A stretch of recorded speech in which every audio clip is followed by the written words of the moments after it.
nome de Jesus. Amém? Amém. Muito obrigado, minha linda pastora Maria Rita. Trago saudações da minha amada esposa e professora, pastora Débora Meirelles. Amém. A todos da sala, com muito amor e carinho. Nos sentimos honrados por estarmos aqui nesta mesa, a mesa dos esclarecedores. Bendito aquele que senta na mesa dos esclarecedores. Essa é a melhor mesa que tem, onde as coisas são esclarecidas, onde existe clareza, onde existe o ensino. E eu gosto da pastora Maria Rita porque ela sabe muito bem que é muito importante nós estarmos com caneta e caderno na mão. Nós, quando começamos na escola, nós éramos obrigados a levar a nossa cartilha, o nosso caderninho e o nosso lápis. No início não estávamos escrevendo de caneta, né? Caneta era só para um nível mais elevado. Não sei quem lembra. E aí nós levávamos 2 lápis, um apontador, e aí quando a gente queria fazer uma pausazinha, a gente pedia para a professora para sair e apontar o lápis, né, para poder se levantar um pouco do banco, dar aquele relaxamento, ou fazia ali um bem bolado para conversar com outros colegas na área da classe, porque a gente ficava ali desde a manhã cedo. Eu entrava, já era 6 horas da manhã na escola, e saía lá por volta do meio-dia. E era ensino, instrução, e isso foi muito bom, porque nos deu condições de desenvolvimento. E nós precisamos estar trabalhando esta área. Todos sabem que minha esposa e eu temos uma faculdade teológica e ensinamos. A minha esposa montou essa escola já há 10 anos, ensinamos vidas, instruímos pessoas que estão em linha de frente, que querem estar em linha de frente, que desejam aprender da palavra de Deus, e não apenas estarem ouvindo mensagens dermáticas que mexem apenas no emocional. E nós temos hoje a dificuldade de ver que o que mais se proporciona hoje são entretenimentos. O que tem se trazido mais é mexer na estrutura emocional das pessoas e não na capacidade intelectual, tendo visto que a fé ela não é emocional, a fé ela é intelectual, ela é inteligível, a fé ela é mencionada no campo das decisões, e a decisão não é nem deve ser na área da emoção. A nossa decisão tem que ser no entendimento. A palavra de Deus, o livro de Romanos, capítulo 10, versículo 9 e 10, diz que se tu creres com o teu coração e confessares com a tua boca, crer com o coração e confessar com a boca, a confissão, ela é inteligível. A confissão, ela vem do campo do entendimento, não da emoção. Eu confesso quando eu entendo, quando eu compreendo, e isso é muito importante para nós. Gostaria de compartilhar com vocês algo que Deus colocou no nosso coração para este ano de 2022, de muita importância, de muita relevância.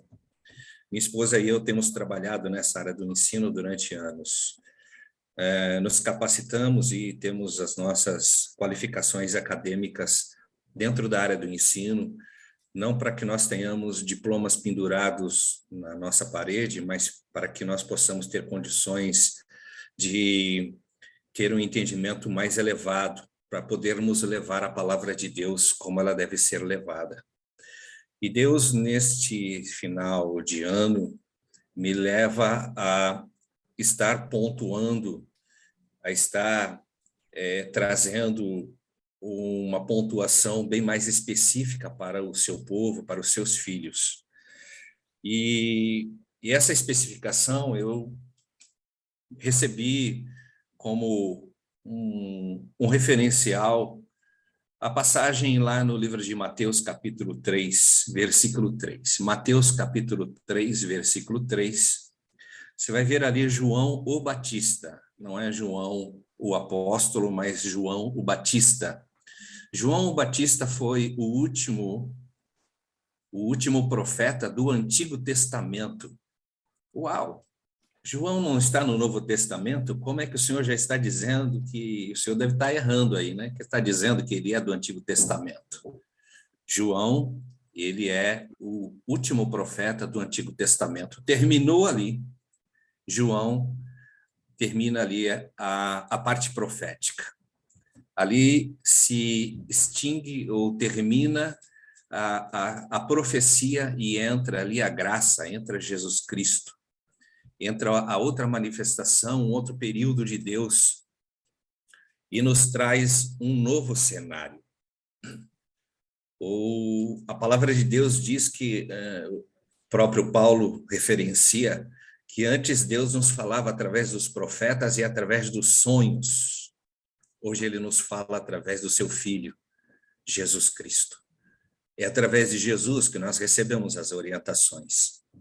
O Espírito Santo, ele pega as palavras de Jesus, os ensinos de Jesus, a Bíblia Sagrada, e ele trabalha nas nossas vidas e nos traz edificação. O Espírito Santo necessita de duas condições para que ele possa trabalhar e atuar. A primeira delas é espaço. Se nós dermos espaço para o Espírito Santo, permitirmos ele entrar na nossa vida, não como visitante, mas como morador, como residente, então ele começa o trabalho na nossa vida. Segunda coisa é que o Espírito Santo ele precisa de material. E esse material é a Bíblia Sagrada, é a palavra, é o rema de Deus. A palavra manifesta é um material para o Espírito Santo estar atuando. Então, quando o Espírito Santo tem essas duas condições, ele começa a trabalhar. E uma das atuações dele é convencer o homem do pecado, do juízo e da justiça. É ele que faz esse procedimento de convencimento. Mas ele precisa do material que é a palavra. Porque se a palavra não for pregada, se a palavra não for ministrada, se a palavra não for ensinada, as pessoas, elas vão ter dificuldades. E João, então, no capítulo 3, Mateus começa a relatar e diz que naqueles dias apareceu João Batista, pregando no deserto da Judéia e dizendo, a pregação de João era única e exclusiva, só tinha uma única mensagem. A mensagem de João Batista não era sobre finança, não era sobre cura, não era sobre família. João Batista não pregava nada a não ser arrependimento.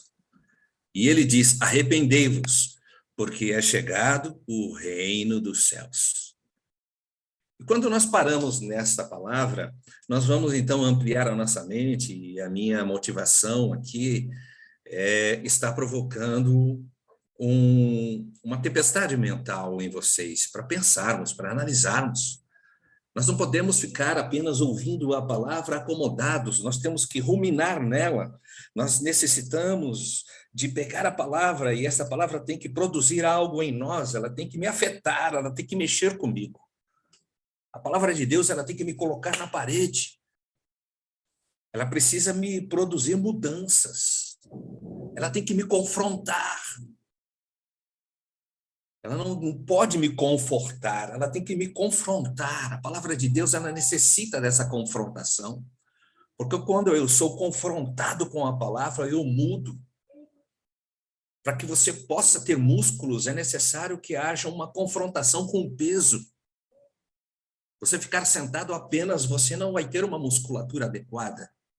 É necessário, então, que eu faça uma adequação aos exercícios, levantando pesos para que os meus músculos sejam desenvolvidos. E como eu vou desenvolver o meu músculo espiritual? Eu preciso ter uma confrontação.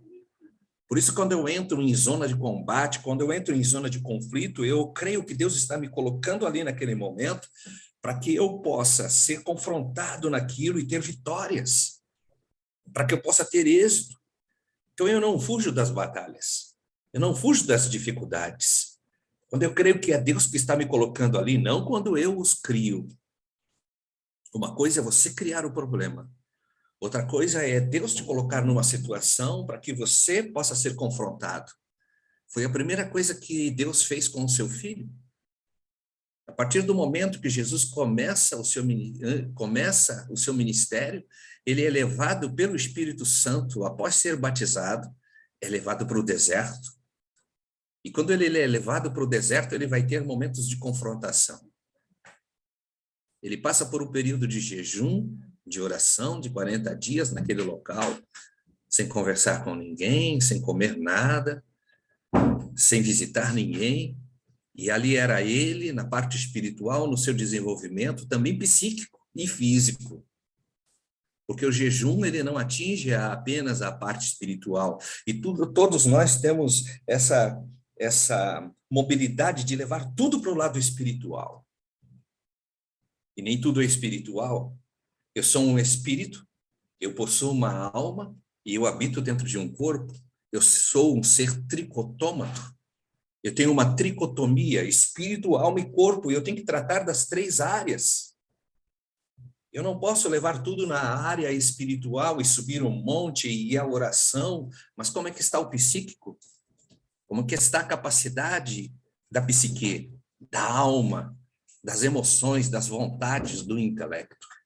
E como é que está também o físico? Porque se eu não tenho uma boa alimentação, se eu vou subir um monte, pode ser que eu tenha um ataque cardíaco porque a minha pressão está elevada e vai dar um piripapo, como já aconteceu várias vezes, de vermos pastores morrendo no púlpito.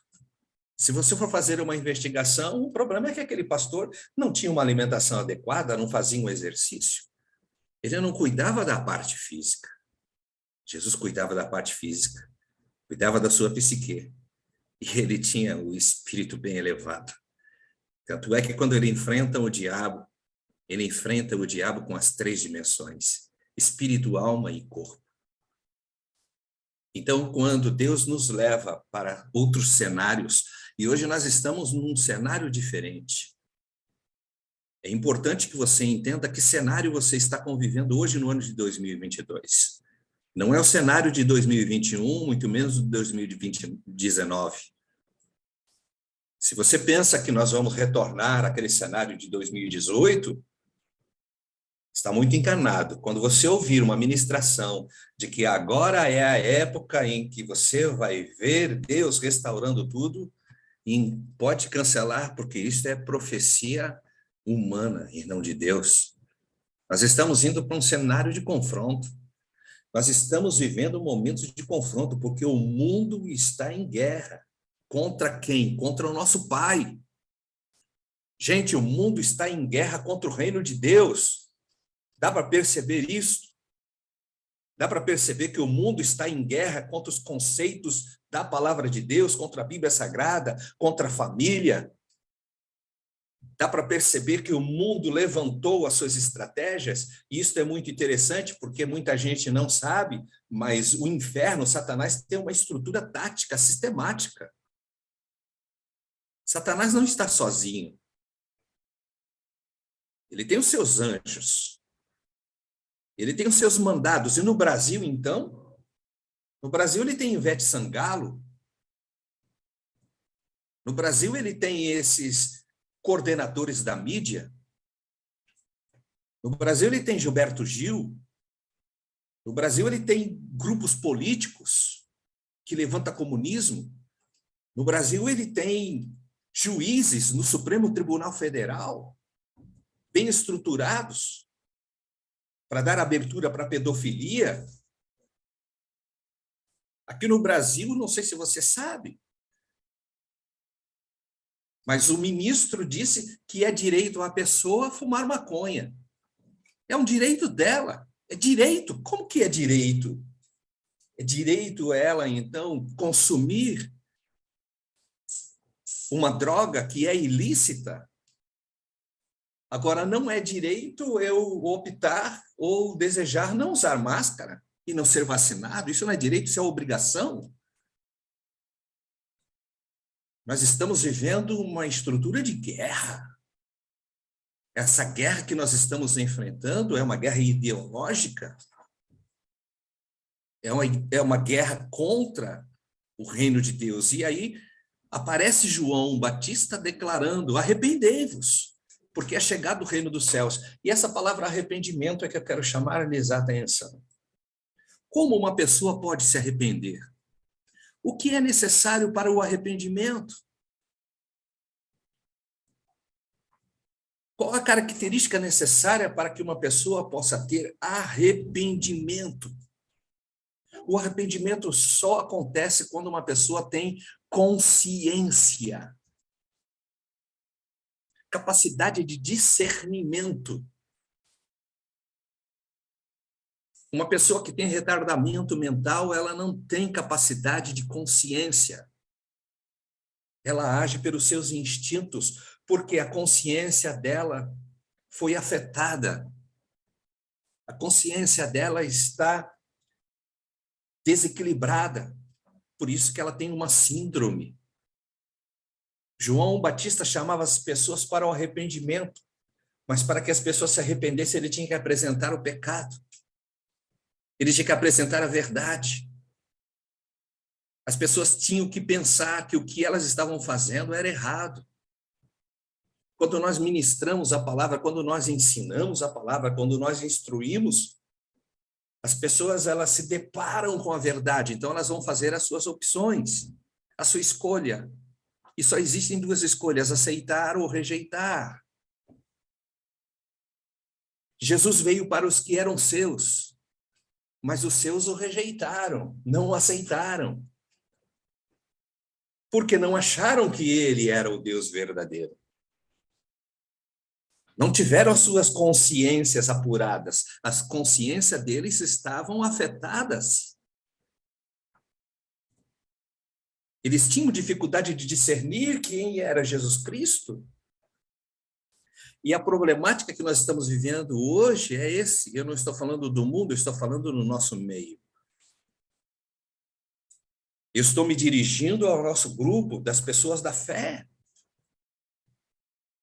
Daqueles que têm que ter a responsabilidade de estar em linha de frente, mas com uma consciência, com uma capacidade de discernimento, para quê? Para que possa se arrepender dos seus pecados. Porque se não houver em consciência, não existirá arrependimento. Porque hoje estamos aceitando o profano no meio do santo. O camarada pode tocar guitarra porque ele tem uma habilidade fantástica, ele pode tocar um baixo, pode tocar uma bateria, ou ele pode ser um dirigente de louvor, mesmo ele sendo homossexual. Por quê? Porque o importante é que ele está ali na igreja, porque é ali que ele vai ser trabalhado. Mas não abandona o pecado.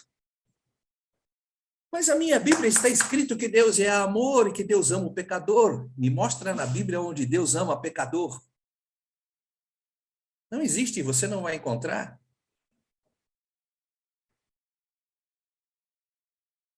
O Pai veio para salvar os que estavam perdidos. Então, o plano e o propósito de Deus é nos resgatar. Mas Deus não ama o pecado, mas ama o pecador. O pecador é aquele que continua pecando. Jesus dizia, vai e não peques mais, cara. Chegava a mulher e dizia, mulher, ó, vai e não peques mais. Então, a partir do momento que eu não cometo mais pecado, eu não sou mais pecador. Mas, professor, a Bíblia diz que se alguém diz que não tem pecado, faz Deus mentiroso. Opa, sim, mas eu não vivo no pecado. E o fato de eu cometer um pecado não significa que eu sou pecador, porque eu posso ter uma transgressão, mas rapidamente eu me conscientizo, porque a minha mente está dirigida pelo poder do Espírito Santo de Deus, que me convence do pecado, do juízo e da justiça. Então eu peço perdão ao Senhor. Agora, a partir do momento que eu fico naquela ladainha, que eu fico com esses comentários, assistindo cenas pornográficas, usufruindo de atitudes do mundo, tendo atitudes de corrupção e continuando nesse estágio, então não houve mudança na minha vida porque não houve um novo nascimento. Não existe, então, uma natureza nova em mim? Essa geração precisa ser ensinada e levantada antes que seja tarde. Nós precisamos de pessoas com discernimento. Como é, cara? Como é? Se esse discernimento for despertado em nós, nós vamos fazer a diferença. E Deus está aguardando, e a própria natureza aguarda a manifestação dos filhos de Deus. Agora, como que eu amplio esse meu discernimento através do estudo da palavra, do conhecimento? Mas como se eu não estou muito interessado em estudar a Bíblia? Pegar um versículo bíblico para mim já está muito bom. Foi por isso que quando perguntaram para Jesus a respeito do casamento, olha, fulano morreu, olha, deixou a esposa, morreu o primeiro marido, morreu o segundo, morreu o terceiro, morreu o quarto, morreu o quinto, a viúva negra. E quando ela estiver lá no céu, quem vai ser o marido dela? Jesus diz, errais, não conhecendo as Escrituras, nem o poder de Deus. Lá no céu não se casa, nem se dá em casamento. Serão como os anjos, assexuados. Errais, não conhecendo as Escrituras, nem o poder de Deus. Jesus referenciou, eu erro quando eu não conheço as Escrituras. Eu erro quando não medito na palavra. Por quê? Porque eu não vou me arrepender do meu pecado. Porque eu não tenho discernimento. Como é que você sabe que você está na igreja certa?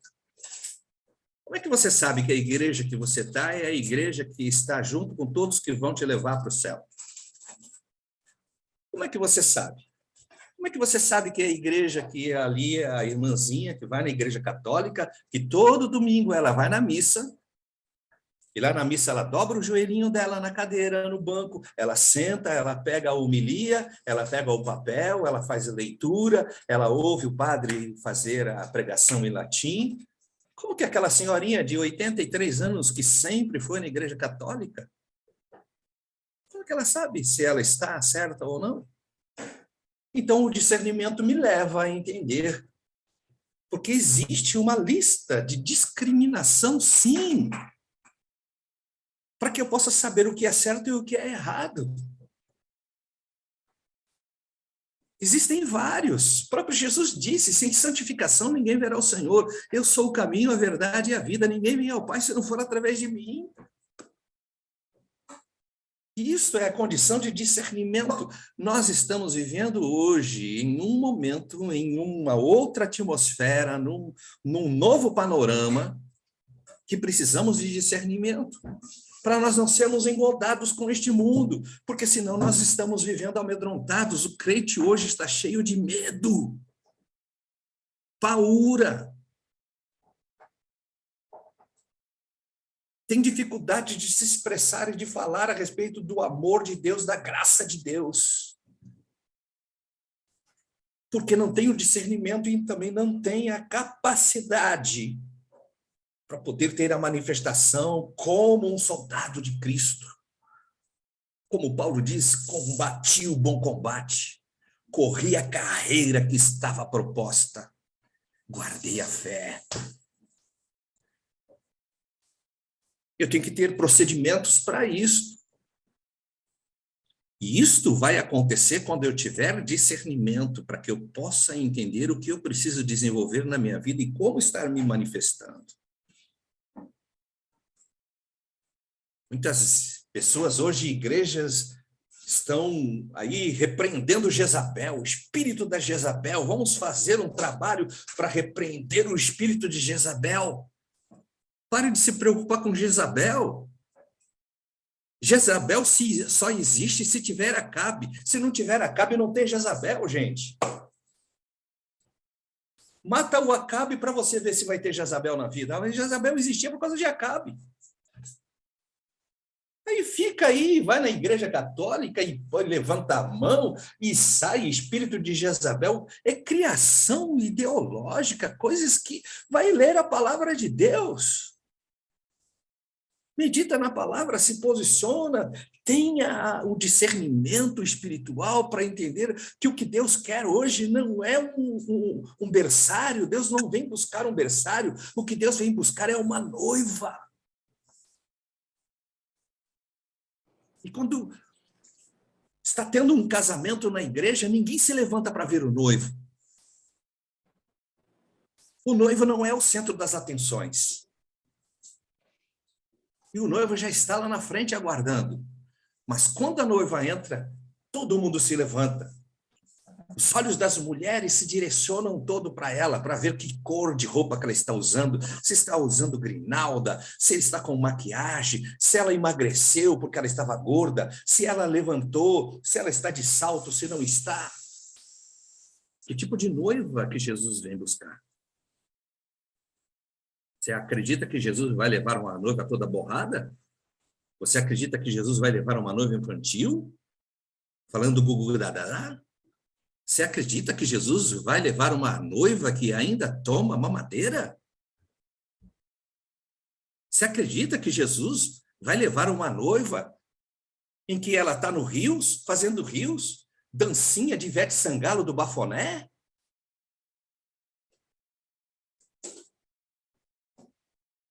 Jesus vai vir buscar a sua noiva.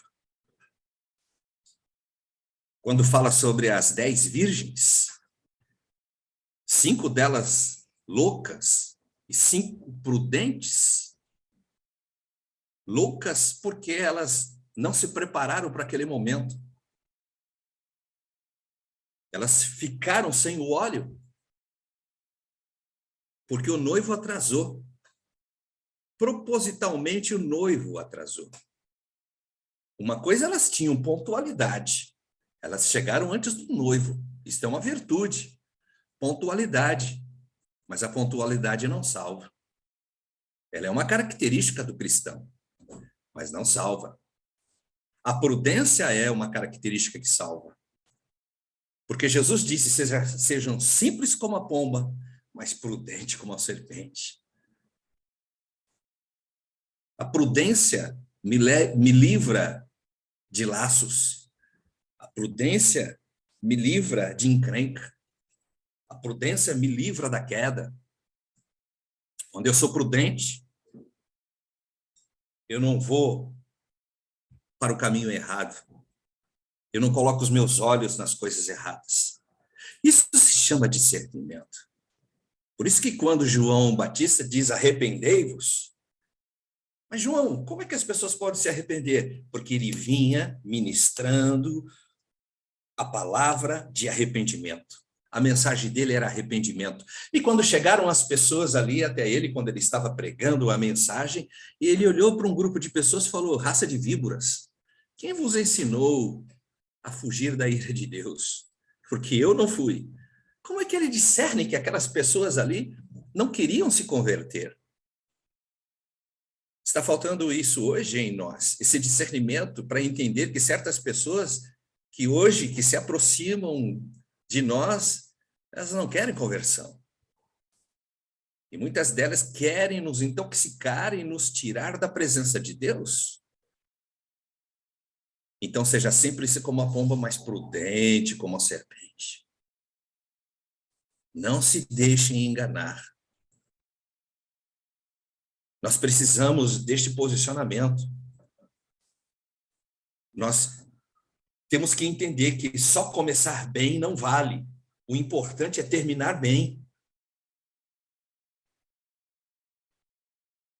É importante terminar bem. E se você precisa se arrepender, se arrependa para mudança de comportamento. Você não precisa se arrepender para ser perdoado. Vou repetir, para provocar em você a capacidade de entendimento. Você não precisa se arrepender para ser perdoado. Você não precisa se arrepender para ser perdoado. Você já foi perdoado antes do arrependimento. O cordeiro já foi morto na fundação do mundo. Você não precisa se arrepender para ser perdoado, mas você precisa se arrepender para ser reposicionado.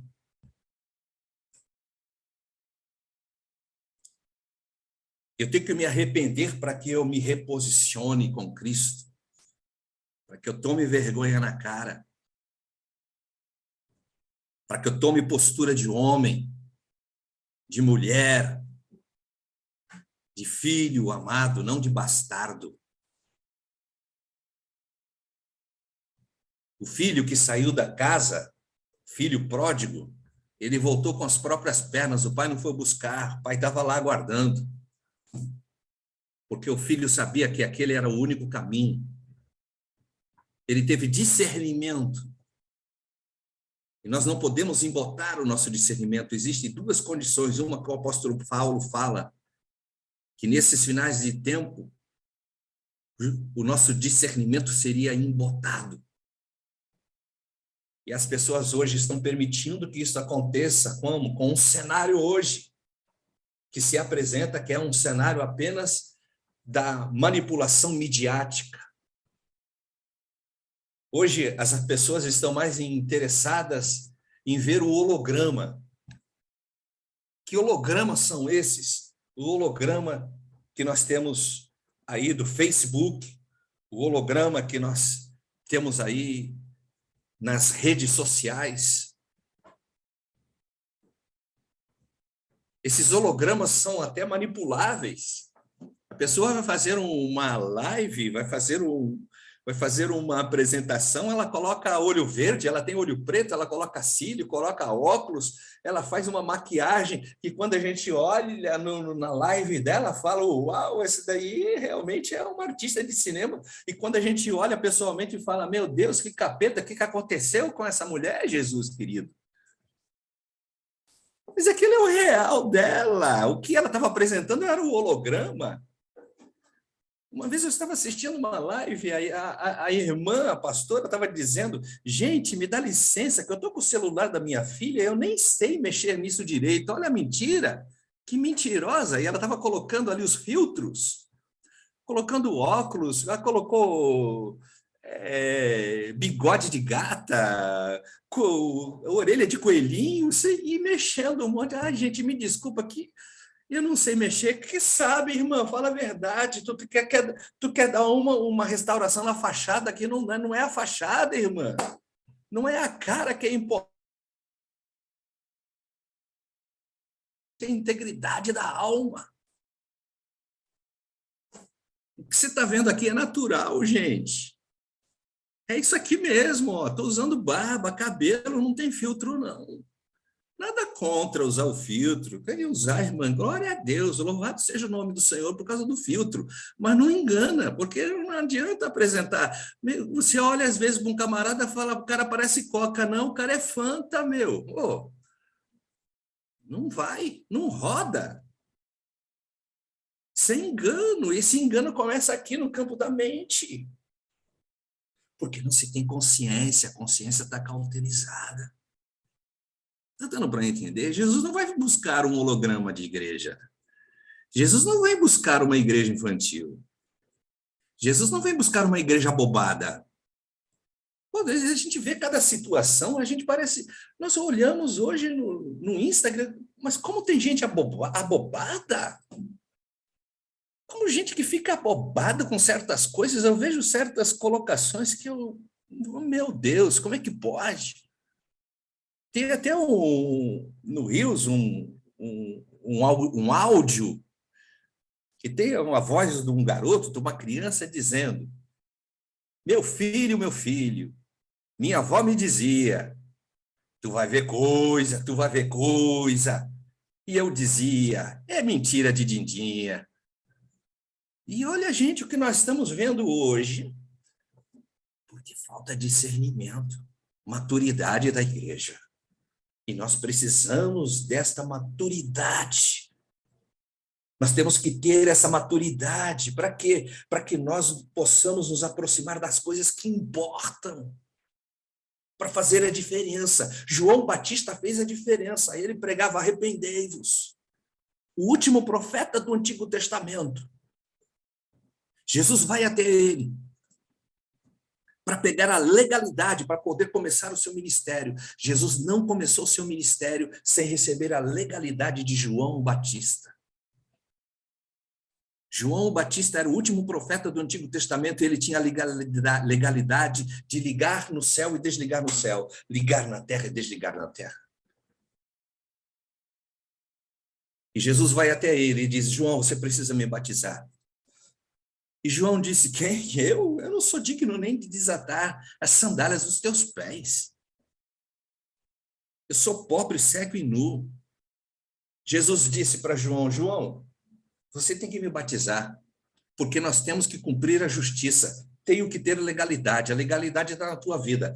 Passa a legalidade para mim.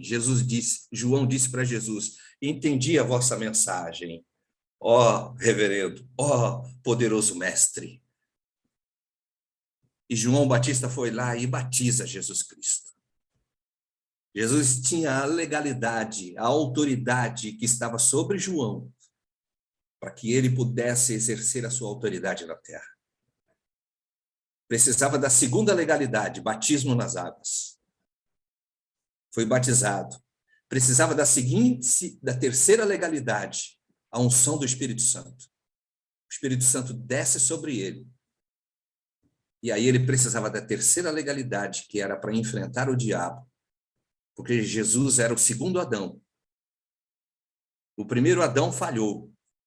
Na primeira aprovação, o primeiro Adão falhou. Jesus passa por 3 provações como segundo Adão, diante do diabo. E nas 3 provações ele recebe A. A primeira aprovação de Adão, ele recebe um re, foi reprovado. Na aprovação de Jesus, A, aprovado. Segunda aprovação, A, aprovado. Terceira aprovação, A, aprovado. Pronto, começa o meu ministério. Jesus tinha entendimento, porque ele conhecia as Sagradas Escrituras, gente. Jesus conhecia a palavra. Você pensa que Jesus, ele entrou de gaiato e já estava tudo na mente dele, desceu o download do céu e fez um Ctrl+C, Ctrl+V e Deus colocou tudo na mente dele? Ele se despojou da sua divindade. Ele era Deus e veio em forma humana. Ele deixou todo o seu poder e toda a sua autoridade, e ele agiu aqui como homem, recebendo o poder e a autoridade do Espírito Santo. Obediência, santificação, mas estudo da palavra. Estudo da palavra. Jesus estudou a Torá, conhecia as Sagradas Escrituras. Entra na sinagoga, abre no livro de Isaías e começa a ensinar, em que ficaram tão impressionados com o conhecimento que ele tinha, porque esta era a função do pai. José teve essa função de ensinar Jesus nas Sagradas Escrituras. Esta é a função do pai. Aí está a questão da paternidade. A função do pai era ensinar o seu filho. Então, você pensa que José foi apenas o carpinteiro fazendo ali as suas mesinhas, as suas cadeiras para os outros? Ensinou o ofício para o seu filho e ensinou a palavra, instruiu na palavra. Provérbios capítulo 22, versículo 6, instrua a criança no caminho que deve andar, porque ainda quando for velho, não se desviará dele, está registrado. E na mente de Jesus estava registrada tudo aquilo que o pai lhe havia ensinado, o pai terreno, José. E ele usa o seu entendimento, o seu discernimento. Não precisou se arrepender porque ele não pecou. Nele não havia pecado. Mas quando as pessoas iam lá com seus problemas, tanto físicos quanto emocionais, ele impunha as mãos e dizia: vai, não peques mais. Nós precisamos nos posicionar, porque a narrativa hoje está sendo mudada. As narrativas hoje estão sendo mudadas, até as narrativas bíblicas. Elas estão sendo descontextualizadas. Então, percebam isto. Se alerte para isto. Porque a palavra de Deus tem sido mudada e nós já ouvimos até gente expressiva no nosso país dizendo que a Bíblia precisa ser atualizada. Olha o engano que nós estamos sendo submetidos hoje. Se nós queremos ganhar tal grupo de pessoas, nós precisamos atualizar a palavra de Deus. Opa, desde quando? Desde quando que Deus tem que se abaixar para poder levantar alguém? Eu sabe muito bem que o homem se coloca de pé. Uma das primeiras ministrações que eu fiz quando eu me formei na faculdade de teologia. Filho do homem, ponha-te de pé e eu falarei contigo. Está na hora de nós nos colocarmos de pé. Está na hora de nós nos apresentarmos como soldados e fazermos oposição à malignidade. Estamos em guerra. Estamos em guerra. Hoje nós estamos vendo aí que o que está sendo passado é a mentira. Você sabe o que tem ocasionado todo esse transtorno social, moral, financeiro nos dias de hoje? Sabe quem é o agente de quebras e desconstrução da verdade? Os sofismas, os enganos. E como eu disse, Satanás, ele tem uma estrutura tática, sistemática, moderna, logística, bélica, estratégica. E onde ele está agindo hoje? Nas escolas infantis, nas escolas de ensino médio, nas escolas particulares, nas faculdades e universidades.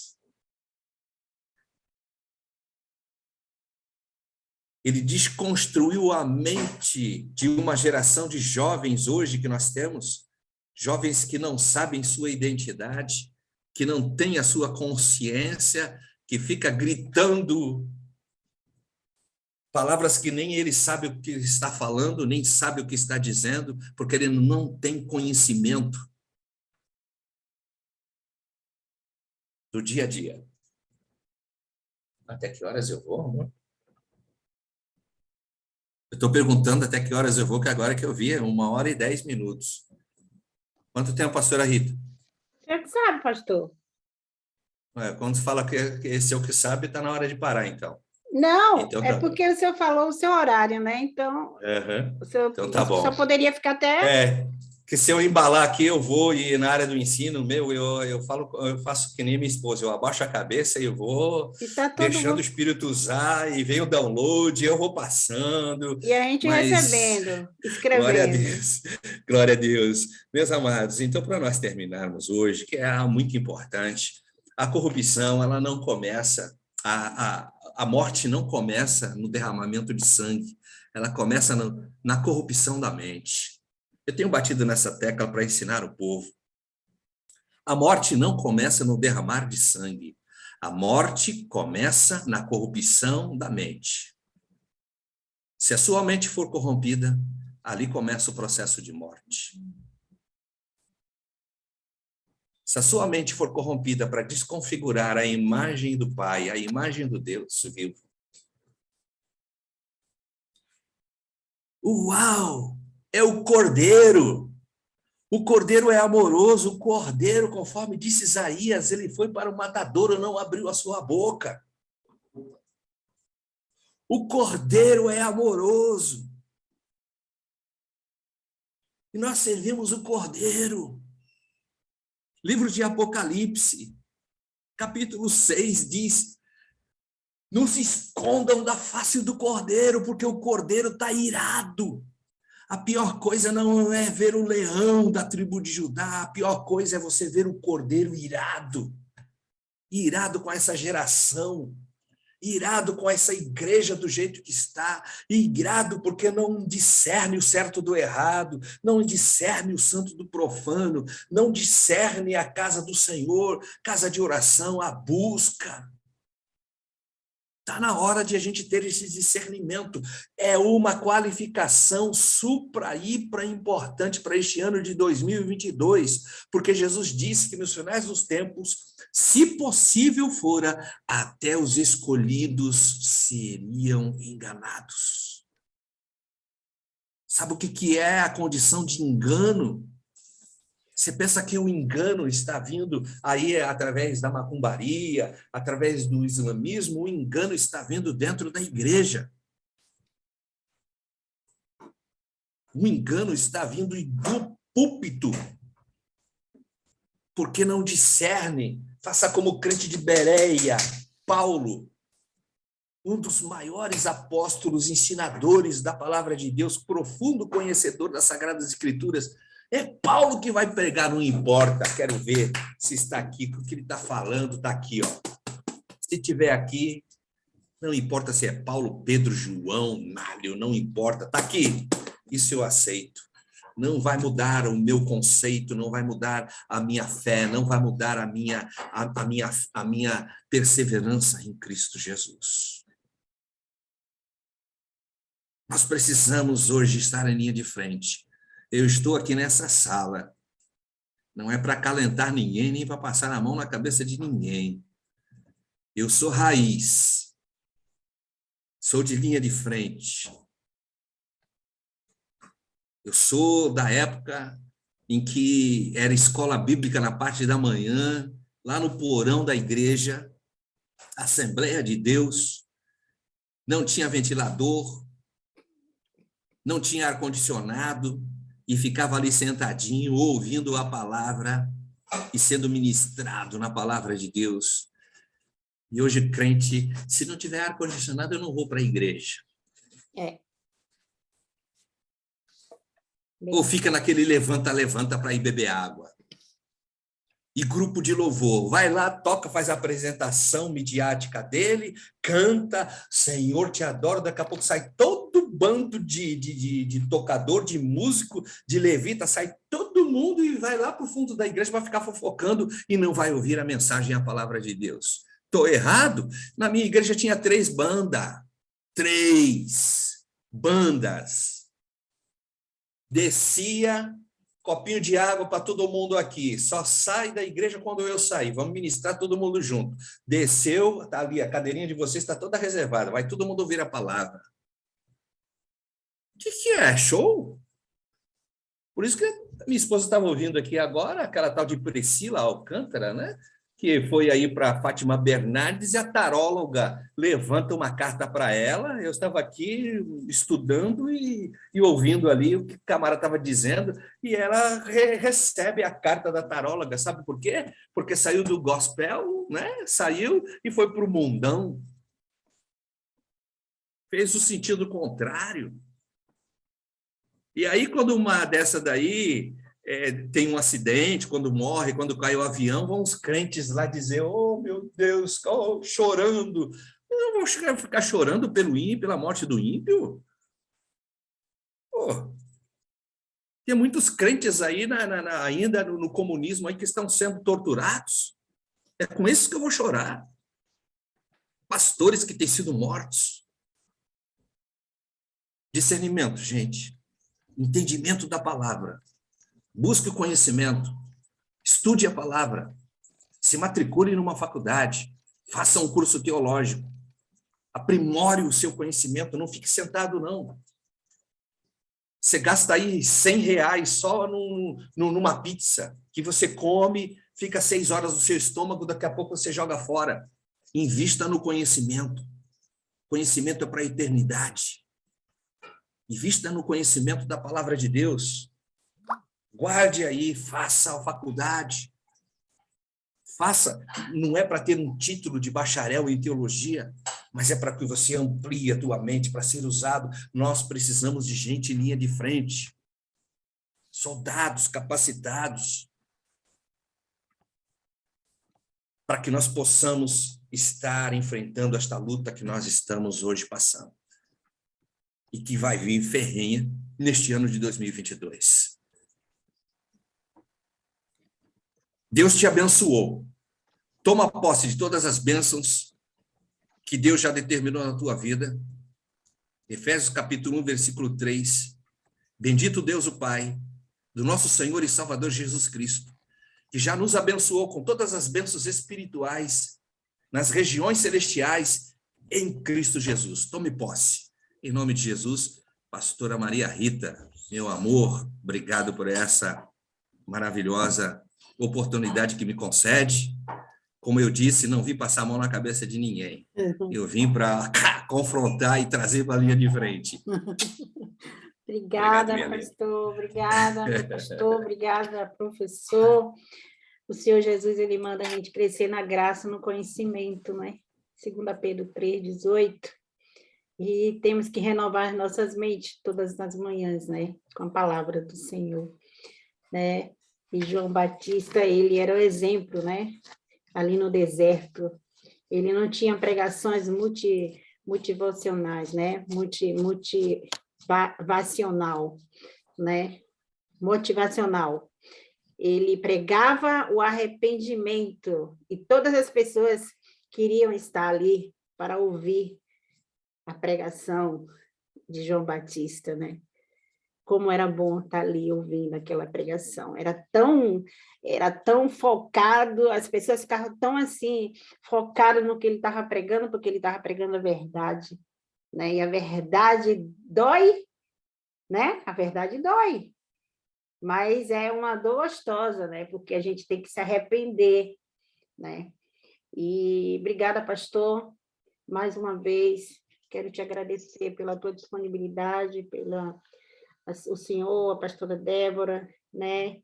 E obrigada também por estar trazendo a palavra aqui para as nossas vidas, para o nosso crescimento, né? Nos dando, né, as direções, nos mostrando, fazendo entender a verdade, né? E eu agradeço a sua disponibilidade, pastor. Muito obrigada.